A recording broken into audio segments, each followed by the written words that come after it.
เห็นน้ำตาหลั่งด้วยความเสียใจหรือว่าเขาไม่รักเขาทิ้งเธอไปแล้วใช่ไหมได้ยินว่าเขาเคยบอกรักเธอมากมายได้ยินว่าเขามีคนใหม่แล้วใช่ไหมเจ็บในหัวใจเสียใจจนต้องหลั่งน้ำตาอย่าร้องไห้นะคนดีทำใจเธอนะโลกใบนี้ไม่ได้มีแค่เขา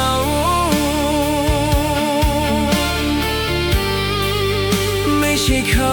คนเดียวบนโลกนี้เธอยังมีค่ามากมายสำหรับฉันเสียดายที่วันนั้นไม่ได้เธอ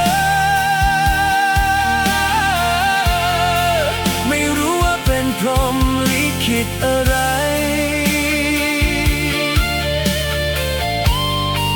ที่ทำให้เราได้พบกันอีกครั้งกลับมาเริ่มต้นความรักของเราใหม่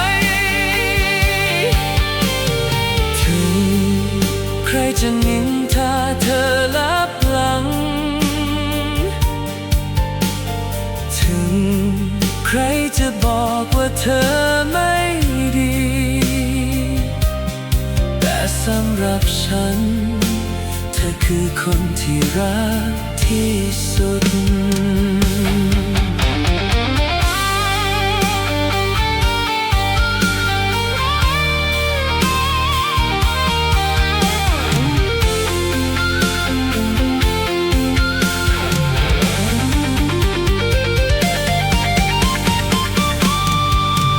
อย่าร้องไห้นะคนดี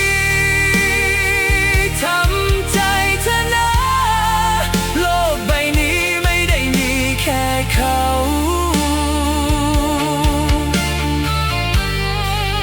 ไม่ใช่เขาคนเดียวบนโลกนี้เธอยังมีค่ามากมายสำหรับฉันเสียดายที่วันนั้นไม่ได้เธอไม่รู้ว่าเป็นพรหมลิขิตอะไร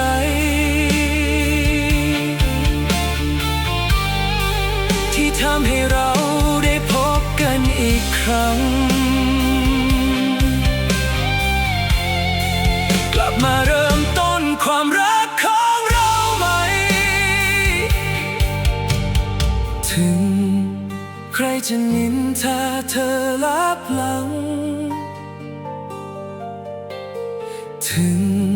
ใครจะบอกว่าเธอไม่ดีแต่สำหรับฉัน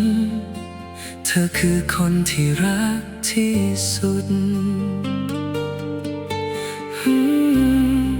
เธอคือคนที่ฉัน